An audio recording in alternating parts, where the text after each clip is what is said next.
ہمارے یہاں معاشرے میں ظاہر معاشرے میں کیا کیا چیزیں چل رہی ہیں یہ تو ہر کسی کو پتا ہے.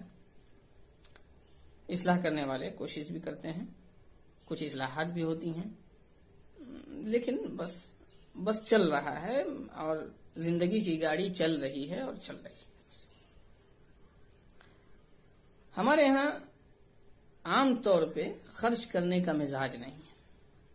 انفاق فی سبیل اللہ قرآن کریم نے جس کی ترغیب دی، احادیث مبارکہ میں جس کے بارے میں بتلایا گیا، اور اللہ کے رسول صلی اللہ علیہ وسلم نے مسلمانوں کو باضابطے حکم دیا اور فضیلت بیان کی اللہ کے راستے میں خرچ کرنے کی، سنا ادھر سے نکال دیا. تو ایسا کچھ ہے نہیں معاشرے میں، خرچ کرنے کا مزاج بالکل بھی نہیں ہے، الا ماشاء اللہ کچھ لوگ ہیں جو خرچ کرتے ہیں اور اللہ کے لیے خرچ کرتے ہیں. باقی ایک تو خرچ کرنے کا مزاج نہیں، اور جو کچھ لوگ خرچ بھی کرنے والے ہیں کچھ لوگوں کو چھوڑ کر کے، ان کا ایک مقصد ہوتا ہے، ایک ہدف ہے، اور خرچ کرنے کے پیچھے ایک وجہ ہے. وجہ کیا ہے؟ یہی غصے کی بات ہے اور بڑے افسوس کی بات ہے. خرچ کرنے والے یہ سوچ کر کے خرچ کرتے ہیں کہ ہم آج دیں گے تو کل ہو کر کے وہ بھی ہمیں دے گا. کیا مطلب ہوگا؟ فلاں کے گھر میں شادی ہو رہی ہے اور اس شادی میں ہم خرچ کریں گے، کچھ پیسے دے دیں گے، کھانے کا انتظام کر دیں گے، الماری خرید دیں گے، جہیز کے لیے فریج دے دیں گے، صوفے خرید دیں گے، تو تاکہ جب ہمارے یہاں گھر میں شادی ہوگی، ہمارے گھر میں ہماری بیٹی کی شادی ہوگی، ہماری بہن کی شادی ہوگی، تو وہ لوگ بھی خرچ کریں گے اور دیں گے. یہ مقصد، کوئی فائدہ اس کا نہیں. اس لیے کہ اعمال کا مدار نیت پہ ہے. دیکھیے قرآن کریم میں اللہ تبارک تعالیٰ نے حکم دیا، قل ان صلاتی ونسکی ومحیای ومماتی للہ رب العالمین، کہ ہماری نماز، ہمارا روزہ، ہمارا حج، ہماری تلاوت، ذکر و اذکار، ہر نیک عمل کس کے لیے ہے؟ اللہ کے لیے، دکھاوے کے لیے نہیں ہے، اس میں ریاکاری نہیں ہے، اور کوئی دوسرا مقصد نہیں ہے، کوئی دوسری وجہ نہیں ہے، اپنا کوئی بھی دنیاوی فائدہ نہیں، جو کچھ فائدہ آخرت کے لیے. اگر دنیاوی فائدے میں سے کوئی بھی فائدہ آپ کے ذہن میں آیا اور آپ نے خرچ کیا، اس خرچ کرنے کا کوئی فائدہ نہیں ہوا، بلکہ ایسے خرچ کرنے والوں کی مثال کتے جیسی ہے.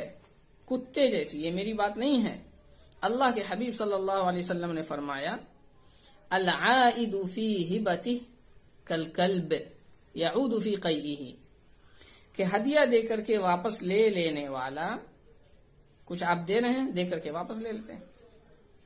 ظاہر آپ نے جو خرچ کیا ہے اس کا مقصد کیا ہے کہ پھر آپ واپس لے لیں گے، وہ آپ کو دے دے گا. تو ایسے شخص کی مثال کتے جیسی ہے جس نے قے کیا اور پھر دوبارہ چاٹ گیا. تو ظاہر ہے جو لوگ بھی اس طرح کے خرچ کرنے والے ہیں ان کی مثال آپ نے دیا، پھر وہ آپ نے واپس لے لیا. حدیث شریف میں کتنی بڑی قباحت بیان کی ہے اللہ کے حبیب صلی اللہ علیہ وسلم نے، لیکن لوگ ماننے کے لیے تیار نہیں. اچھا، ایسا کیسے ہوا؟ اگر آپ کو خرچ کرنا ہوتا، کوئی بھی یہ شخص کہا ہاں ہم نے تو اللہ کے لیے خرچ کیا. اچھا، اللہ کے لیے خرچ کیا ہے تو آپ کے پڑوس میں تو غریب لڑکی بھی ہے جس کی شادی ہوئی، آپ نے کتنا دیا اس کی شادی میں، کتنا خرچ کیا؟ آپ کے گاؤں میں، آپ کے علاقے میں، پڑوس میں کتنے غریب گھرانے ہیں، کتنوں کی شادیاں ہوئی ہیں، آپ نے کیا خرچ کیا؟ طیب، کتنے کی شادیاں ہونے والی ہیں، غریب لڑکیاں ہیں، غریب لڑکے ہیں. آپ کی نیت میں کیا ہے؟ کیا ارادہ کر رکھا ہے آپ نے؟ کیا دیں گے؟ کسی غریب لڑکی کی شادی میں آپ فریج دیں گے، الماری دیں گے، صوفے دیں گے، بیڈ دیں گے، کرسیاں دیں گے، پیسے خرچ کریں گے، کھانے کا انتظام کریں گے؟ نہ، اس لیے کہ وہ بیچارہ غریب آپ کو دے گا نہیں. جب آپ کی بیٹی کی شادی ہوگی تو وہ غریب آپ کی بیٹی کی شادی میں نہیں دے گا، اس لیے آپ بھی نہیں دیں گے. تو یہ اللہ کے لیے کہاں ہوا؟ آپ کا تو مقصد ہے. ہاں وہ جو امیر ہے وہ ضرور دے گا، وہ بھی آپ کے خیال میں.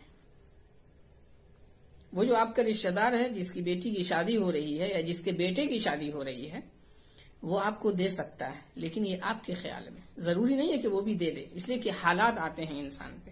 آپ نے جب دیا تو آپ کا تو مقصد یہ تھا کہ جب آپ کے یہاں شادی ہوگی وہ خرچ کرے گا، لیکن جب آپ کے گھر میں شادی کا وقت آیا اس کے پاس پیسے نہیں ہیں، اس کے حالات اچھے نہیں ہیں، ظاہر وہ آپ کو کہاں سے دے گا؟ تو وہ جو آپ کا خرچ کرنا ہوا چونکہ وہ اللہ کے لیے نہیں تھا اس لیے وہ برباد، تو آپ کا یہ لاس گیا. ٹھیک ہے.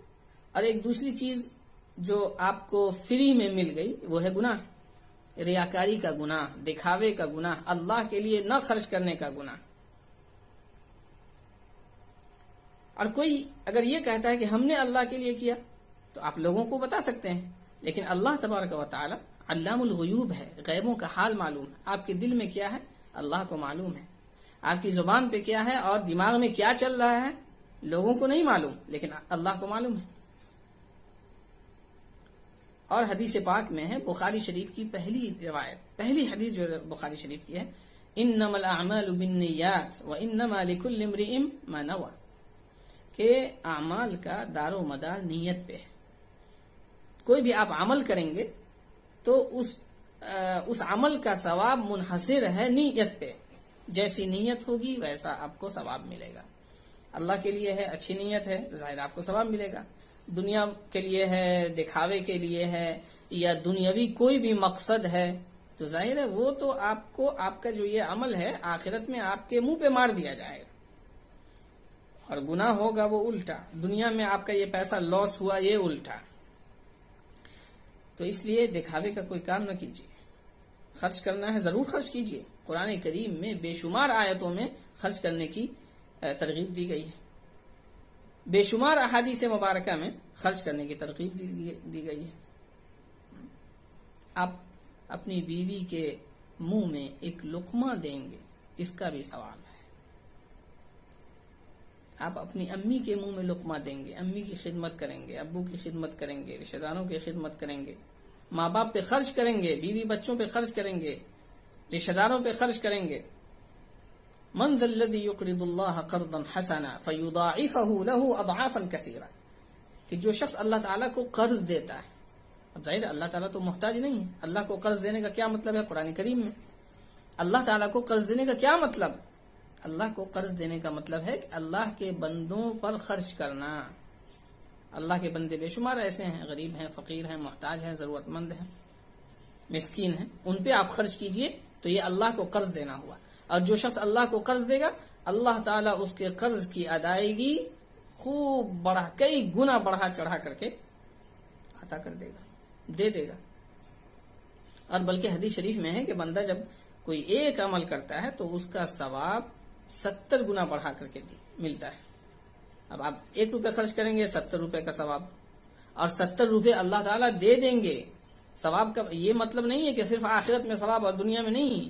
آخرت کا ثواب تو آپ کے لیے بک ہو گیا، اور دنیا میں بھی اللہ تبارک و تعالی نعم البدل عطا فرمائیں گے. نعم البدل کا مطلب 1 روپے کے بدلے 70 روپے، 1000 کے بدلے آپ جوڑتے جائیے. تو یہ جو عام مزاج ہو گیا ہے کہ ہم خرچ کریں گے تو پھر ہم کسی کو دیں گے تو دوسرا بھی ہمیں دے گا، تو یہ تو آپ کی ضرورت ہو گئی، آپ تو مسکین فقیر ہو گئے، غریب ہو گئے آپ. ٹھیک ہے، تو اس امید میں آپ بیٹھے ہوئے ہیں، آپ مانگ لیجئے جا کر کے. تو دکھانے کو تو شیخی بگاڑتے ہیں لوگ، لیکن مقصد یہ ہوتا ہے اگر نیک نیتی ہے آپ کی، اچھا مقصد ہے تو آپ غریبوں پہ خرچ کیجئے، خرچ کیجئے غریبوں پہ. تو اس لیے میرے بھائیوں میری بہنوں، عام طور پہ یہ چیزیں عورتوں میں زیادہ پائی جاتی ہیں. دکھاوے کی جو چیزیں ہوتی ہیں مردوں میں بھی ہیں، لیکن پرسنٹیج عورتوں میں یہ زیادہ ہے. ٹھیک ہے، ہم ایسا کر لیں گے، ایسا کر لیں گے تو ایسے دکھیں گے، ایسا کر لیں گے تو لوگ ایسا بولیں گے، ایسا کریں گے تو نام ہوگا، نمود. تو یہ سب غلط ہے، یہ سب غلط ہے.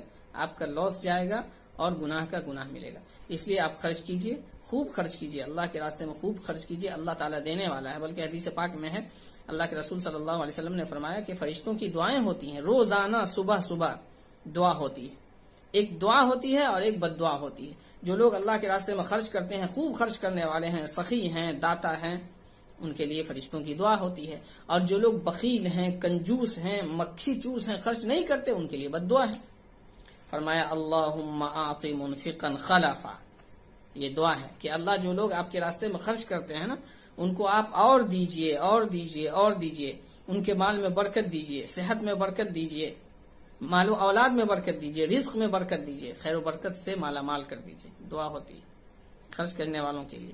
اور جو لوگ خرچ نہیں کرتے ہیں ان کے لیے بد دعا ہوتی ہے. روزانہ صبح صبح اللہم اعط ممسکا تلفا، کہ یا رب جو لوگ مال کو روک روک کر کے رکھتے ہیں، خرچ نہیں کرتے ہیں، ان کے مال کو ہلاک و برباد کر دیجیے، خیر و برکت مٹا دیجیے، اس کو پریشان رکھیے، اس کی زندگی تباہ کر دیجیے. فرشتوں کی بد دعا ہے یہ، انسان کی کوئی بد دعا نہیں ہے، فرشتوں کی بد دعا ہے.